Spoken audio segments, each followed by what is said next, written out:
Welcome to Face to Face. This is a show about change and about what's next. It's a show that wants to ask questions, peel back the layers of our average everyday experience, and go beyond scratching the surface. We interview amazing people with incredible ideas and stories who have done wild, weird, and wonderful things. Remember that imagination shared creates collaboration, and collaboration creates community, and community inspires social change. I'm David Peck, and this is Face to Face.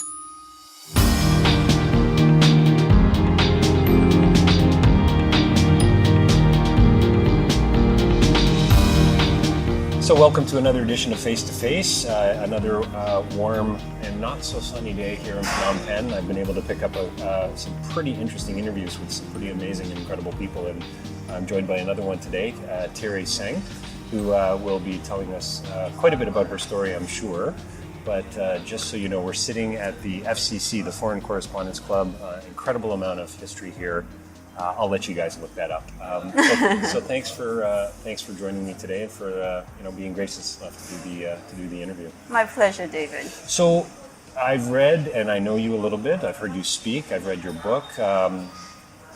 You've been called a human rights activist, and you're a lawyer. You're a writer.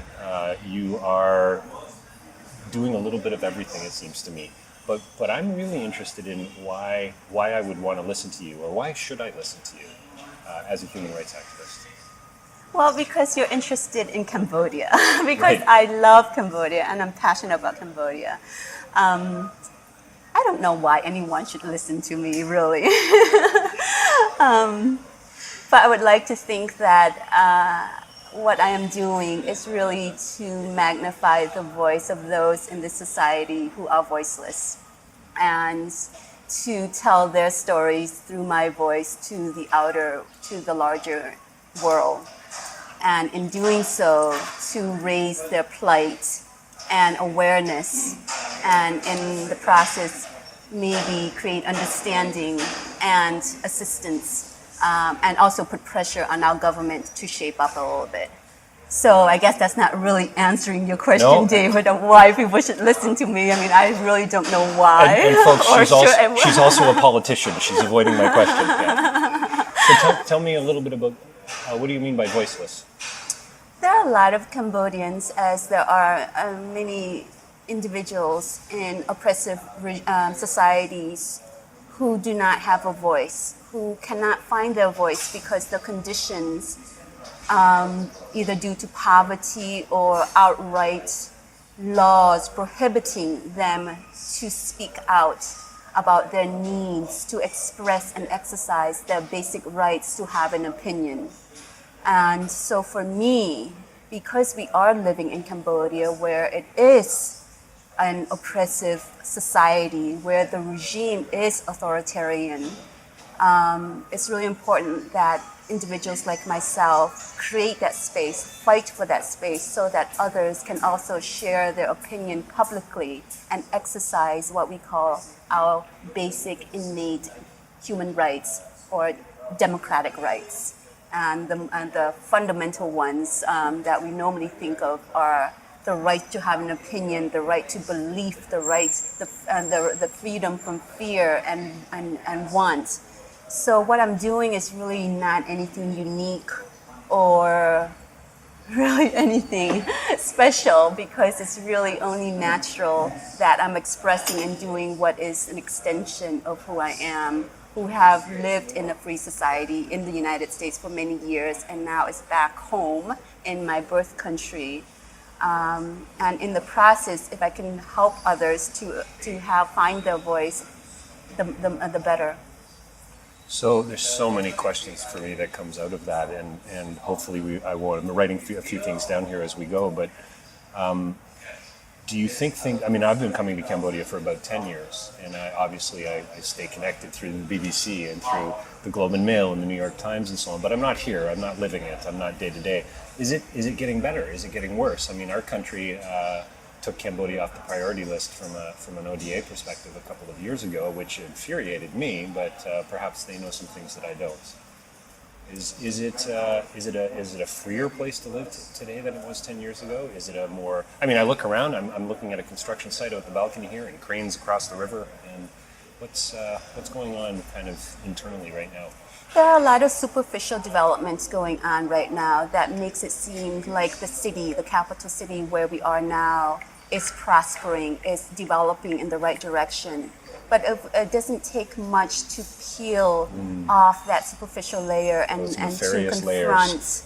And to be confronted with the invidious, entrenched problems of abuses from the top level. And so we're really living in a sea of abuses. What is confronting individuals like myself who are working and advocating for basic rights, what we term human rights, are not just one issue. It's not just land grabbing. It's not just deforestation. Those are the big ones it's not just trafficking, but they all come at us, inundate us and society all at once. So when we normally think of a problem, we think of a problem one at a time. But here we don't have that luxury because the deluge is all at once coming at us, and we don't have enough individuals like myself to help raise awareness, to help to confront those issues. And so this is why the importance and the significance for the individuals in society, for everyone who is concerned to really demand their basic right, not just the professional activists like myself because it's my work or because it's my hobby or because I have a special interest in this. The best scenario is when we don't have to have individuals like myself advocating, because everyone is already advocating for his or her rights. We're sort of all working on it together. That's right. And what's it going to take to get Cambodia to that place? I mean, are we a long way away from it? Yeah, we're very much a long way. Cambodia, and from every indicator in terms of numerical indicators on the developmental list, is at the bottom of the list. In terms of human development and indicators, economic development indicators, we're an extremely poor country. And not only are we poor, in terms of monetary-wise, we're broken. We're broken by civil war and then genocide and then occupation and now trafficking and the mess of modern-day living, but still with the mentality and the conditions of 1,000 years back. So we're very much a long way in catching up with the developed countries. Or we're not living in 2013, really. We're living about 1,000 years back in terms of conditions and in terms of access of education for the people. So the solutions are really very, very basic and very simple. The implementation, of course, and trying to get the leaders to set the infrastructure for the implementation is what is most difficult. What are the solutions? And they're known to everyone. Quality education for the population. We need to empower our people. Ultimately, that is the most fundamental first step, the most fundamental first principle. We can't develop a society when the education is not there, when human capital is not there. And right now, for sure, we do not have human capital. We do not have quality education. And then, of course, we have the other problems of corruption, but those are symptoms of a population that is not educated, because corruption occurs when people are not empowered enough collectively and built a critical mass to speak against and speak out against corruption. So I guess simply we're very much in a deep hole, and that we need to dig ourselves out from. And ultimately, we have to do it. We do need assistance from the outside world, from the international community, and we are getting that. Unfortunately, they're misappropriated and they're diverted into private hands. Cambodia, for example, has a national budget of $2 billion annually. $1 billion comes from the international community. We're a beggar nation. Right, it creates a mentality that is not healthy, and we've been at this stage for many years now, and we need to move out of that. And there's no there are no movement to really get us out of that dependency mentality. So do you think, so that's really interesting, and we're not going to have anywhere near enough time for this interview, I can tell already. But so Canada, for instance, just recently cut, a couple of years ago, cut quite a few what they called priority countries from under the Department of Foreign Affairs and International Trade, STIDA. And Cambodia was one of them, Mongolia, Malawi, and others. And they moved most of our overseas development assistance to the Latin Americas. So, of course, the critics are saying, well, that was a business decision. We did that because of the mining companies and the oil companies and so on. And I tend to agree. But would you say that, from Canada's perspective, it was a wise move to cut aid to Cambodia? It was. I mean, if it's a 50-50, if $1 billion of your dollars is coming from, foreign assistance, it's troubling on a lot of levels, and I'm not necessarily saying one way or the other, but it infuriated me when I heard we cut Cambodia. I think it's misguided policy on Canada's part, really, to pull out from Cambodia, to close its embassy, to cut a lot of the diplomatic ties to Cambodia. I don't know what we were thinking. And because I think there is something to be said about engagement. Cambodia is not Burma, and Cambodia is not South Africa during the apartheid years where it should be isolated. Of course, the assistance is a catch-22.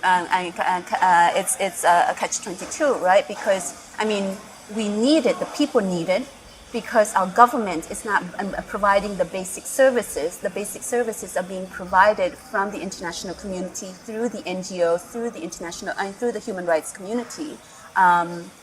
In terms of basic education, in terms of health, which really should be should be the responsibility of the government. But then it creates a dependency mentality. Yeah. So it is catch-22. But I wish Canada had not left and is still here because we love you guys. I'm going to put it on record now for all my 22 listeners. That I actually am considering how to take this to the next level, to say, you know what, I'm one of the few who has a bit of an understanding of the country, and I'd like to put it back on the table. And I don't know what that means yet. I don't know if it means going to my local MP and starting there, or if it actually means heading to Ottawa and banging on a few doors. But I'm committed to doing something. But it's also misguided from the Canadian perspective in this regard. Asia is this is the century, and this is the decade of Asia, and in particular Southeast Asia. It was in the 90s, and now it's also it's going on. I don't understand things are happening here. Well, and when I in look terms at of economic development, when I look at the economic development that seems to be occurring, however corrupt or however problematic, there are still huge opportunities here. Also, democratization is also happening here. Yeah, so it doesn't make a whole lot of sense. I mean, you want a good example of how to do development. I think Cambodia could be a place to start. And also our size is manageable. That's true. For a country like Canada to have an impact here, you would have an impact here because we're a small country where any assistance, any presence does make a difference. I read recently that your your GDP is about $15.8 billion a year. Canada's is $1.8 trillion a year.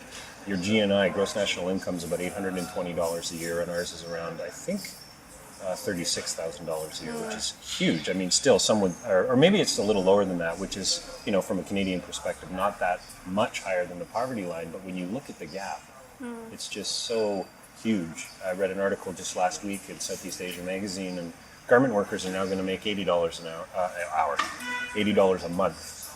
That's the that's the Canadian dream, right? For a Cambodian to be making $80 an hour. $80 an hour, which is what, $960 a year? I don't know if I failed mathematics. It's not in the.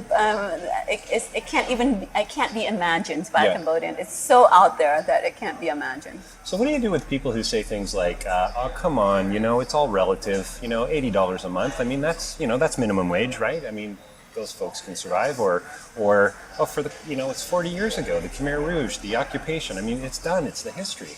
You referred to Cambodians as being broken, and I think that's the perfect word for it. Maybe you can unpack that a little bit more, because I get very frustrated with people, and same with our First Nations communities in Canada.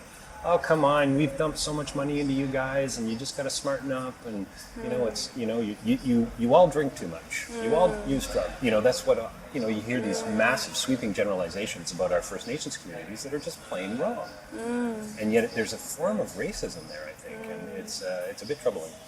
Well, $80 a month is not a living wage. No one can live on $80 a month anywhere in this world in 2013. That's good. Well, the arithmetic doesn't work. For example, here in Cambodia, the petroleum costs more than it does in Canada. Thank you.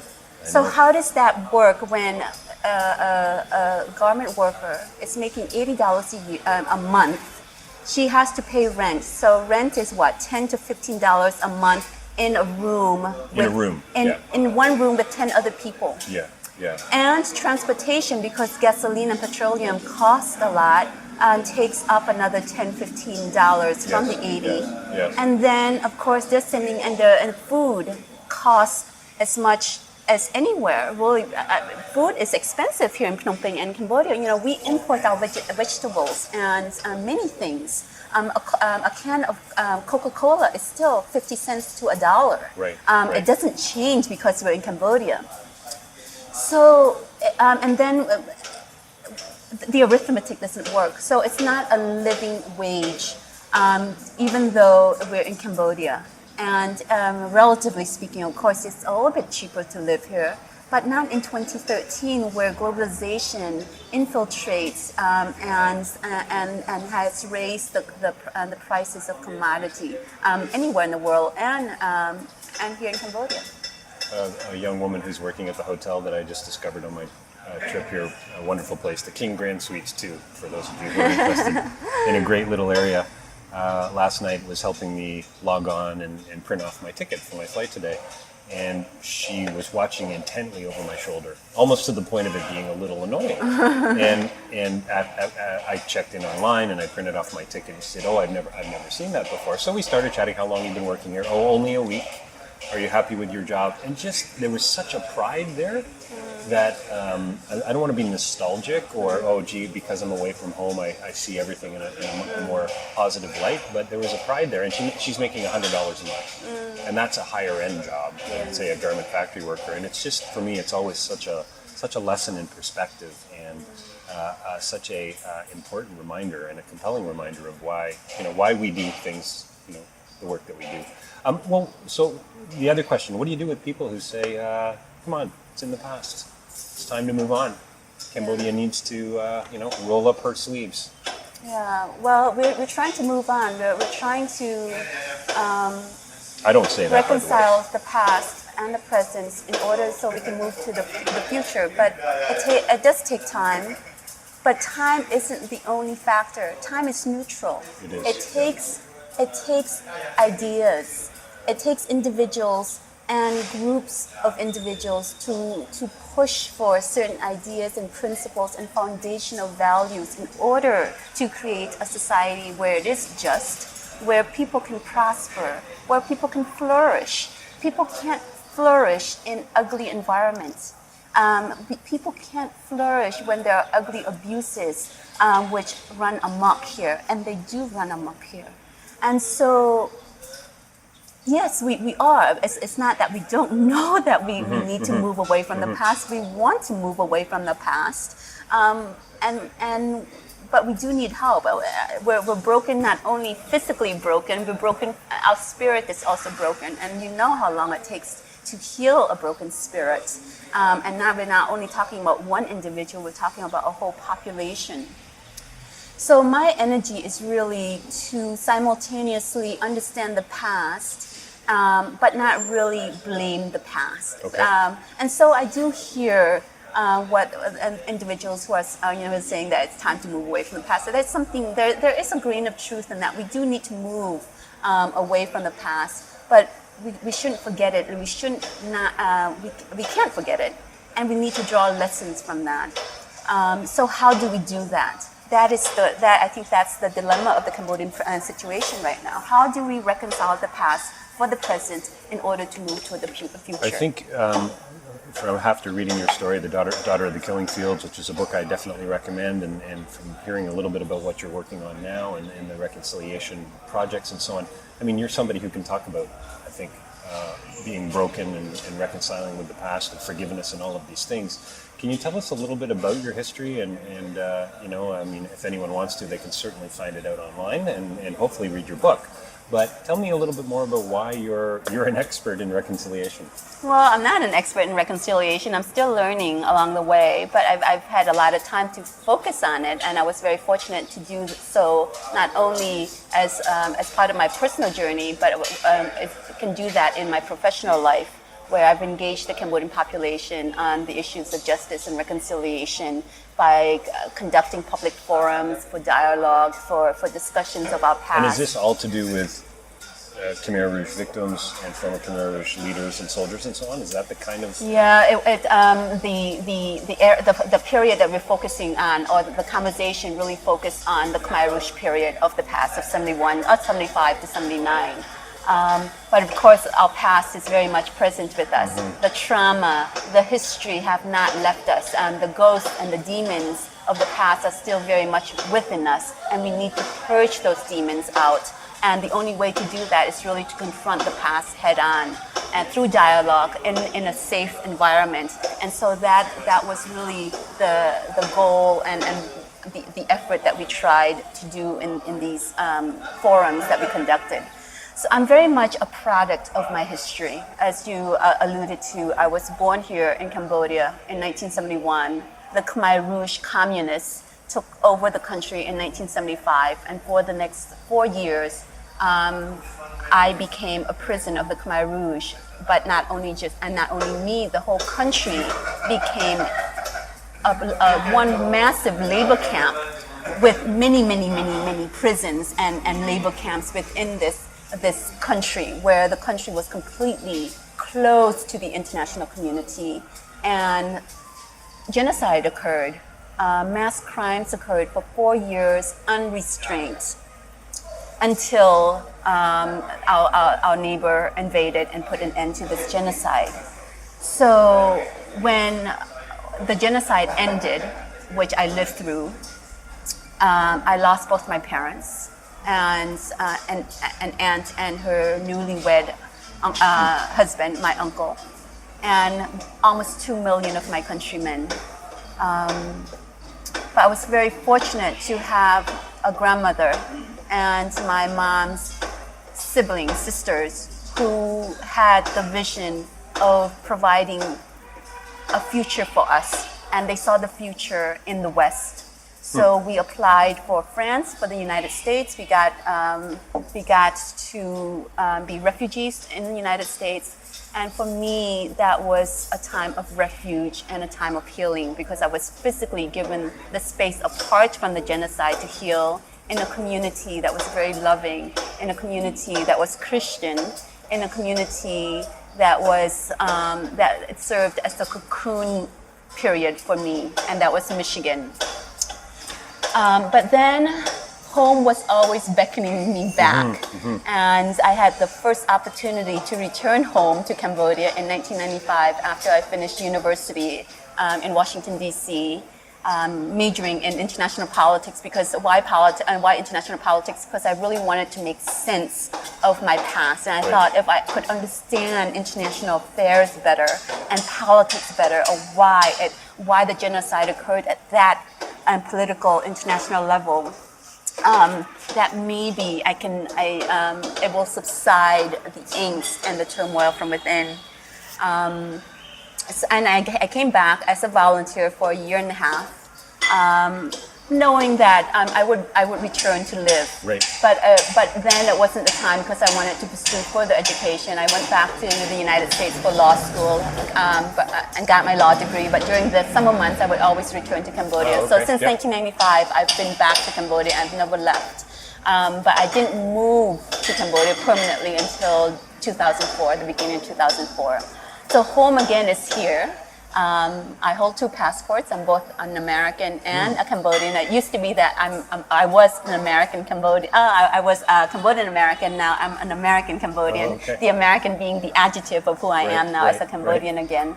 And I'm very fortunate to be given work and to be working in a field that I love. It's frustrating and it's challenging, and in a place where I love. And that's here in Cambodia. How do you, having gone through all of that, I mean, I'd love to hear more about how you define reconciliation, but can we talk about justice for a minute or two? You know, you're a lawyer, international law, politics, incredibly well read and researched. How do you talk about justice in a global sense, I guess, or do you not? You talk about it in a relational sense and then build from there. We discuss a lot about justice, and I find myself often now trying to shift people from thinking of justice solely as legal justice toward other means of justice. And I didn't intend to do that at the beginning, but now I feel like a lot of my time is trying to do that because I have denounced the Khmer Rouge tribunal as a political sham. Before I was aware that there are many types of justice, or that there's justice, but there are many components to justice. And one critical component is the legal justice, is the physical court, that the judiciary. And I continue to believe and will always believe in the importance of a court of law. But unfortunately, everyone gives too much preeminence to the court of law as the only form of justice, as the component of justice. And in the Cambodian context, when that form has been despoiled, has been manipulated, is a sham, then the issue becomes, well, do we no longer have justice, or are we now completely cut off from searching for other forms of justice? And I'm saying no. You know, it's unfortunate that the court, and which is the Khmer Rouge tribunal, has been a squandered, missed opportunity to bring about justice. That vehicle is now broken and completely useless. But that doesn't mean that our pursuit of justice has ended. We just need to be more creative to look for justice in the form of forgiveness, in the form of dialogue, in the form of relational justice. It raises kind of questions about the efficacy of legal justice, really, in a way, doesn't it? I mean, it makes one wonder if any kind of legal justice really brings reconciliation. Maybe it's a stepping stone. Yeah. So it's legal justice, the court of law, the physical courthouse, and due process, everything that we associate with legal justice in terms of the court of law, the physical infrastructure, is necessary, but it's not sufficient. Right. And now, in the Cambodian context, it's not only insufficient, it is deficient.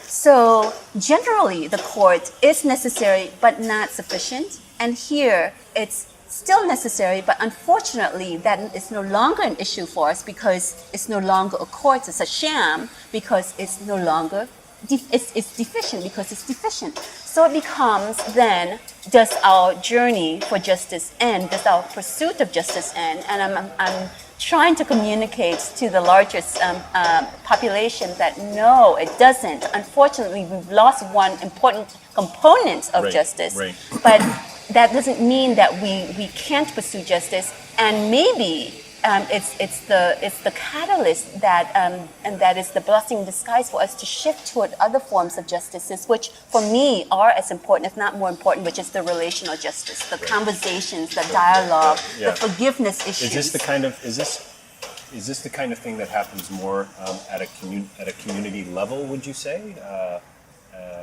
Village level, or is this just between people like you and I over coffee? Oh, it can be done more publicly and more systematically, and not just a private, small group, individual initiative. Dialogue, and for example, our public forums that we conducted for a period of 3 years were considered the Informal Truth and Reconciliation Commission.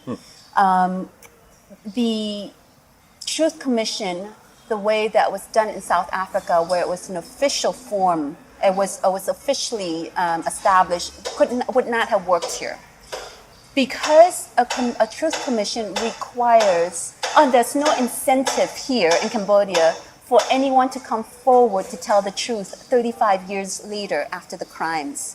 In South Africa, there was that great incentive. The law would catch up with them. Right. And once the law catches up with them, then they would feel the punishment of the state if they don't, on their own initiative, come out with the truth first before the law catches up with them. We don't have that incentive here in Cambodia to have an effective commission. But that doesn't mean that the idea of conversations or of truth telling doesn't work here. It's a good idea. It's a great idea. It's a needed idea. We just need to find other forms to do it, even if it's not official. Does Khmer culture allow for, I grew up in a home or in a community where, you don't talk about things like sex, religion, and politics, and I'd probably add death to that. I often mention that I've added another to the list. Is Khmer culture the same in the sense that, we'll talk about the surface, we'll talk about the weather and the sporting events and what we did at a birthday and a wedding, but we're not going to talk about the deeper issues that really matter? Is that kind of the way things go here? Or do you get a bunch of women in a room or a bunch of men in a room smoking cigarettes and playing cards and things start to come up? I think conversations need to be triggered, as reading needs to be triggered, as the love of education needs to be triggered. It's not nature, it's nurtured. They can be nurtured. Conversations can be nurtured. So that's my general statement. In particular, I believe that every victim, and I'm not using the word victim, I'm using the word victim here in an objective manner, meaning that someone who has suffered loss. Fair. That's good. It's a good distinction. Not in emotional, not in a pejorative, psychological, where I'm victimized. No, by any means. And this is why I continue to retain this term for myself, that I'm a victim, because it has legal consequences, where people want to graduate, in quotation mark, to being a survivor. No, a survivor doesn't have legal rights. A victim does. And so this is why I think there is importance to retain that, and I'm both. And I use it, and it's within my choice to use the term and which term at the time that I choose for the benefits of the conversation. But anyway, back to the idea that I really believe that every victim, everyone who has suffered loss, everyone who has gone through trauma, who has, in particular, lived through a genocide. It doesn't matter if he or she is Cambodian, or German, or Jew, or Rwandan. It doesn't matter. Every person, underlying person, human being, wants his or her suffering acknowledged. Right. And because of that, he or she will want to talk about it. The issue is not whether he or she wants to talk about it. The issue is it safe to talk about it? And here in Cambodia, we've never had that safe space, because everyone is always looking over their shoulders, and they're not given the vocabulary. Right. For example, trauma is it's not a new concept, but it's not talked about because people have been suffering internally or quietly, and they haven't been given the vocabulary to express what it is that they're feeling. Right. But when they hear someone else talking about it, and then all of a sudden there's this connection and this resonance that's really important in the journey of healing and reconciliation. I interviewed Mr. Boeung this morning at S21, and while we were talking, a man came over and stood beside us, and immediately his facial expression changed, and his tone even seemed to change. And I don't know Khmer expressions that well, and I know some of them, but I think I know human body language. He was immediately not okay with this guy who was standing there listening in, and then he said something to him, and then the guy walked away. 2 questions later, he talked about, he said something, and hopefully this came out as a result of some of the questioning, but he basically said to me through the translator that maybe next time I speak to you, I'll tell you the real story. There's too many, I forget what the phrase was he used, but there's too many ears. Yeah. Is that what you mean? Like, is there still a deep sense of mistrust in the culture? And how does that connect back to your original comments about human rights, about being able to say what's on your mind, about being able to create these ideas? I mean, if you're living in a constant state of fear, you're still kind of in a a prison of a sort.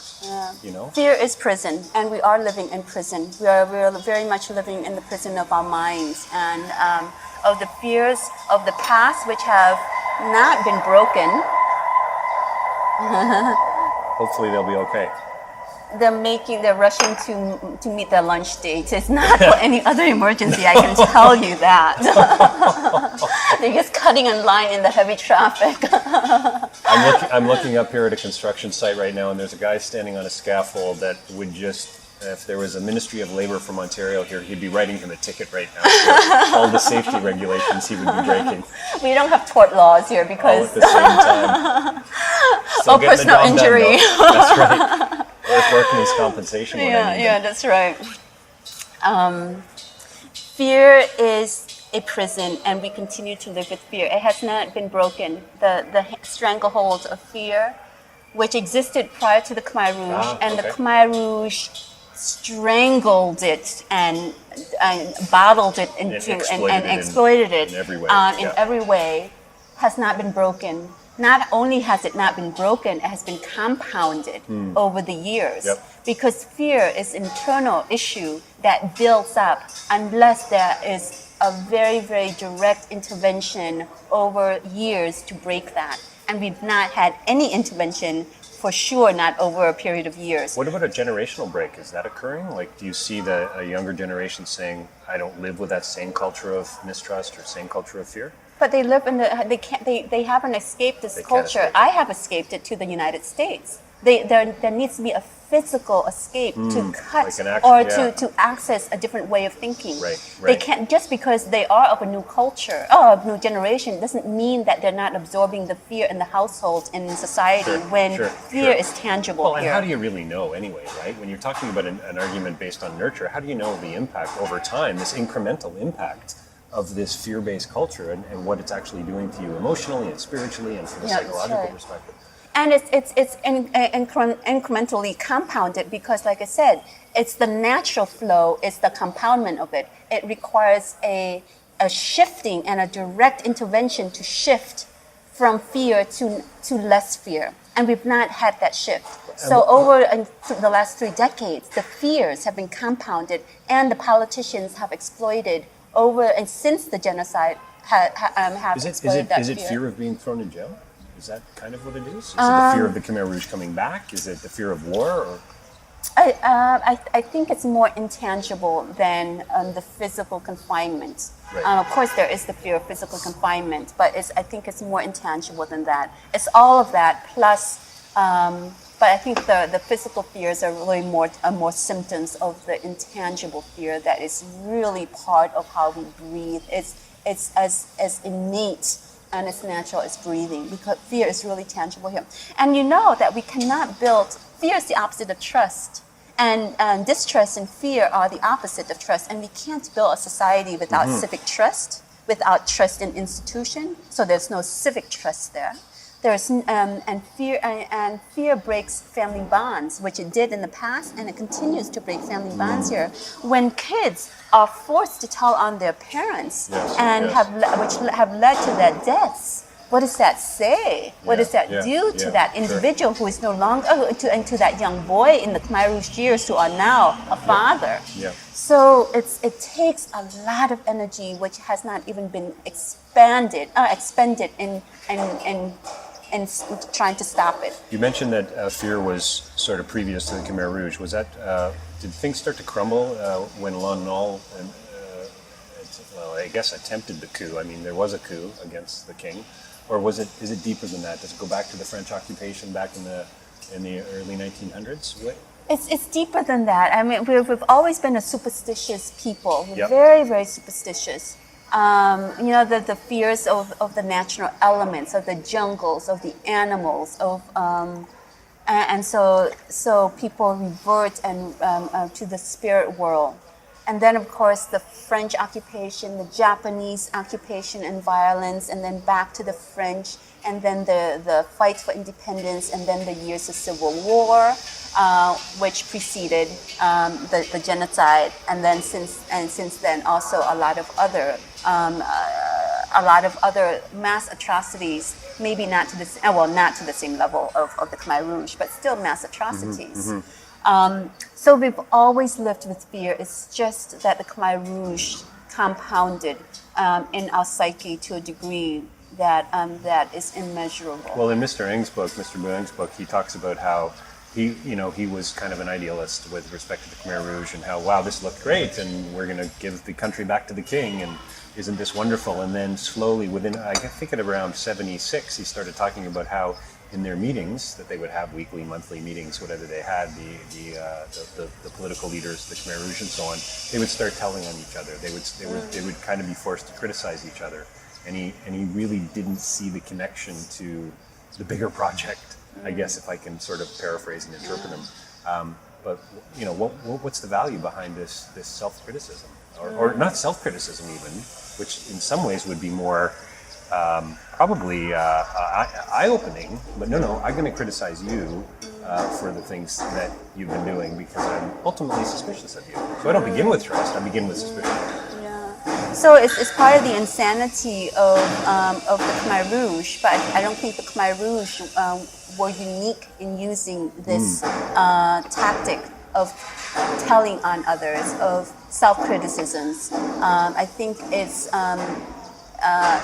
symptomatic, or it's a tool used by mass killers of the past as well, even previous to the Khmer Rouge regime. So it's part of the shredding of human sentiments within families, within the society, to tell on others, because once you tell on others, you can't have a trusting relationship. It's to break trust, and they did it. They were very successful in doing that. So it's we're still dealing with the issue of trust. It's a very, very serious issue, and trust, of course, is the opposite of fear. And so the whole trust thing. Do you think a couple more questions for you? But do you think the ECCC, the trials, the tribunal, are actually doing more to erode trust in the long run? So are they actually creating more problems, doing more harm than good? At this moment, it is doing more harm than good. I really believe that. With a passion, I believe that. Nothing is neutral. And in particular, when we already know this regime and what the regime wants to do with this Khmer Rouge tribunal, to recap, the current leadership in government will form a Khmer Rouge. They never wanted the Khmer Rouge tribunal.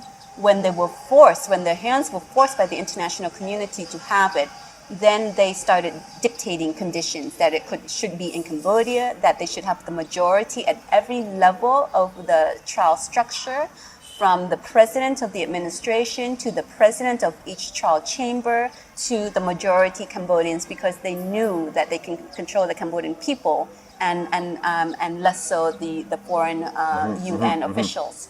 And so then they realized as well that, wow, this Khmer Rouge tribunal could really work to their benefit as long as they can control certain key conditions, which they have been able to do in terms of the location. It's on a military compound outside of the capital city. It was in this remote area. It takes a lot of energy to get there in really dangerous traffic.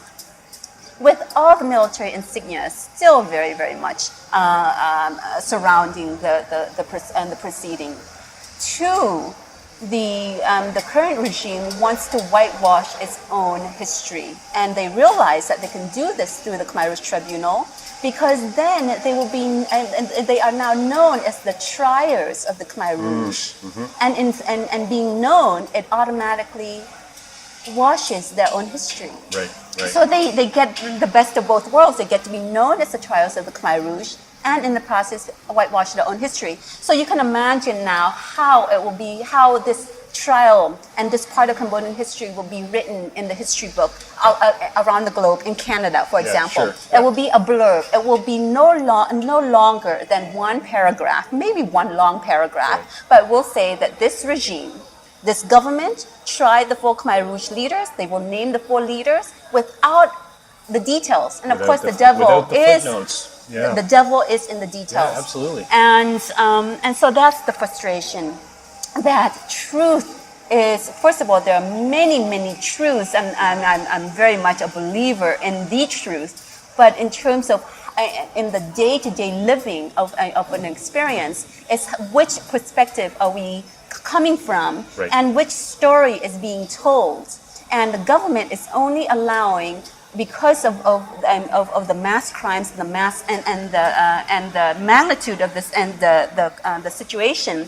There's limited resources, limited time, and there are only certain strands that are being allowed to be told, not the sensitive political strands. So of course, what is being said in court is true. I don't question it the way Right. but it's a strand that is allowed and not the other 99 strands which are not allowed. Yeah, it's been redacted. It's a form of censorship. Yeah. That's right.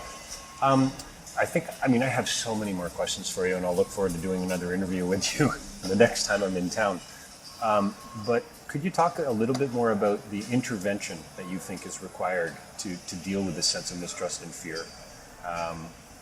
You said unless there's an intervention on a larger scale, we probably is that intervention education? Education is foundational. Yeah. It's the fundamental first step.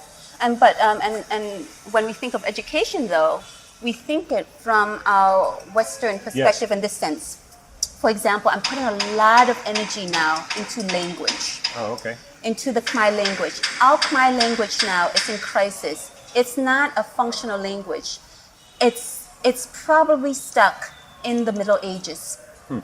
So when we talk about quality education, we think, oh, let's build schools. If we have schools, if we have teachers, if we have books, we don't look at the quality of the books. It's in English. And if it's translated into Khmer, is the quality of translation understandable? Right. And I'm saying that we need to even go a few steps back. The language is not understandable right now. Our language, we don't have, for example, punctuation. Punctuation is not an English thing, it's a universal thing. There are traffic signs, the language traffic signs to tell us how to and the tools to help us parse ideas. So back to the larger issue of education. Yes, education is fundamental, and in Cambodia, language, the Cambodian language is really fundamental. Because unless we're waiting for every Cambodian to know English so that they can access the educational materials in English, then we need to focus on developing the Khmer language up to par so that it's a functional language. So my larger point is that we think that education is neutral, that it's not a contested ground, but it is.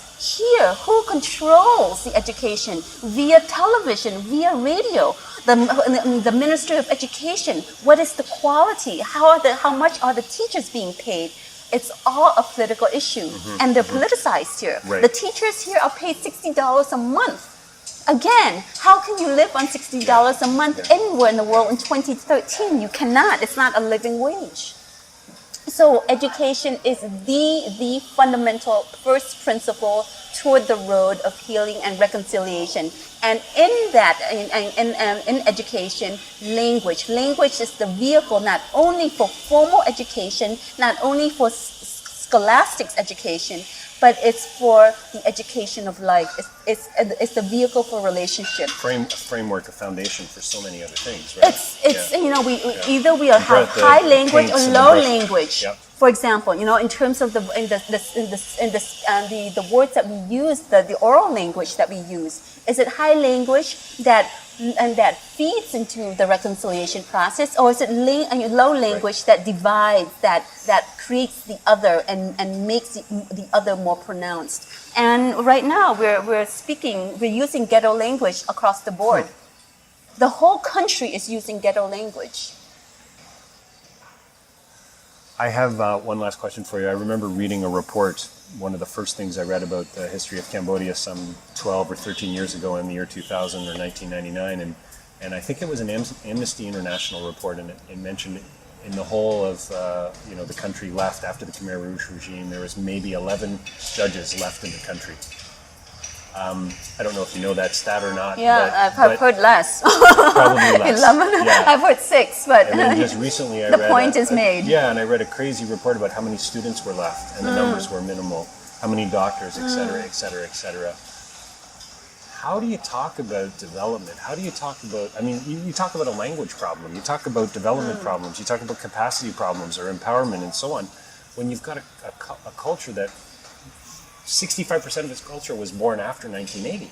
Yeah. And this is the thing that infuriates me when I speak to people at home, folks at home, Canadians, Americans, Europeans, and so on, about some of the issues that I deal with in development that you're dealing with it from a human rights perspective. I don't know. How do you get people to understand that? And it's kind of a rhetorical question, and maybe we should just end there because it's opening up a whole other can of worms. But there's no other life like it is the advertisement for the Canadian military. And if I could take that, there's no other country like the history, that has the history of Cambodia. And I know on a trite level you can say that about any country. It's the degree. I think it's and the magnitude. Complicated and nuanced. I mean, nuance doesn't even begin to unpack the complexity. Nuance in one sense, but the degree, the depth of the suffering, the magnitude of the problems, the sea of problems, the inundation of these major problems that are coming at us at once. It's the degree that we have to deal with. And it's all at once, you're right. And it's all at once. Yeah. So what can I tell my students about human rights? What can I tell them that's what's a reason to get into this kind of work as we wrap up our interview? Well, I think human rights, a term, has been overused, and I think we need to unpack it by saying that we almost need to take out the word human because it's really unnecessary. We're talking about rights, basic, innate, God-given rights that are us and that are ours to begin to have from birth. And when a society deprives us of what are ours, then we need to demand for them. And if that society is at that moment in time too weak to demand for it, then we need to assist them. And so it's really everyone's prerogative, not just my prerogative here in Cambodia, but wherever we find ourselves when a right that has been violated, then I think we need to intervene. It's a prerogative, it's a duty, it's not an option. It's a duty for everyone to intervene to redress the violation that they encounter wherever they find themselves in the world. Thank you for joining me today. Theary Seng, that's ThearySeng.com. That's check right. out her website. I believe she's working on a new book. You can check out and pick up her book, Daughter of the Killing Fields. I highly recommend it off of Amazon.com. I can't believe we just spent 50 minutes together at the Foreign Correspondents Club here in Phnom Penh, but thanks so much for joining us today. Really a pleasure, David.